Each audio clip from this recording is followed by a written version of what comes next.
I'm Alexis Goldstein. I spent 7 years working on Wall Street, then I occupied Wall Street, and now I do some finance journalism and co-host a podcast with this handsome gentleman, Myerson. It's called Disorderly Conduct, and we wonk out on finance and Wall Street stuff. So we're going to tell you 3 reasons why Elizabeth Warren does not give a fuck. Or because it's very hard to get me and Alexis to agree on anything. My proposal for the title is 3 fucks Elizabeth Warren doesn't give. We bickered about it a little bit.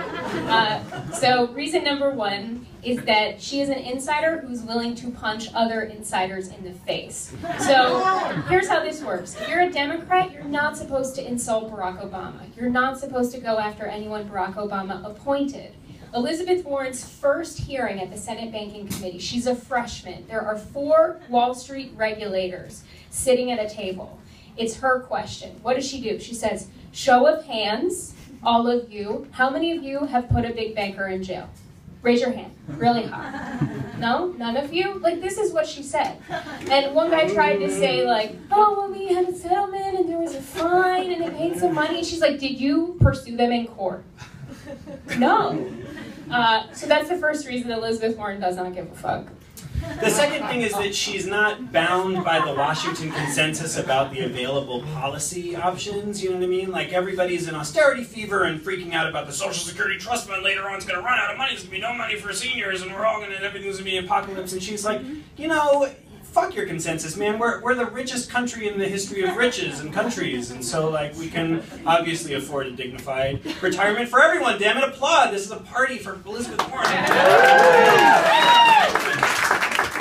So not bound by the consensus. At a time when everybody's talking about cutting Social Security, she's talking about increasing Social Security, and that's another fuck that she absolutely does not give.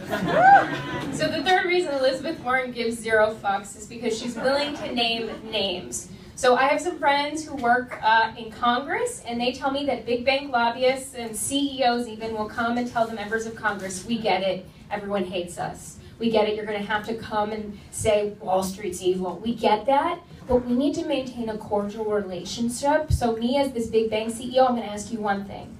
Don't say our bank's name in front of a camera. Don't say Citigroup. Don't say Goldman Sachs. Because when you do that, our stock price goes down, and we lose money, and we don't like that. So you might have heard about this at the end of last year. There was a big year-end spending bill. Elizabeth Warren gave 3 speeches about a Wall Street giveaway that was tucked into that year-end spending bill. It clawed away at an important reform that was supposed to prevent us from future bailouts. Seems like a good thing, right? Wall Street didn't like it. It got passed. Barack Obama signed it. He was, making phone calls along with Jamie Dimon, who's the CEO of Chase Bank, trying to get this passed. Elizabeth Warren said no. She gave 3 speeches. She said the word Citigroup 32 times. I counted it. I made a little YouTube video where I mashed it all up. And not only did she say it 32 times, but she addressed them directly. And she said, Citigroup, if any of you are listening to me right now, I want you to know I agree with you. Wall Street reform wasn't perfect. It should have broken you into pieces. Like, I have never seen a member of Congress troll that hard. So, I just got chills hearing you say that. I've heard you say that like 4 times.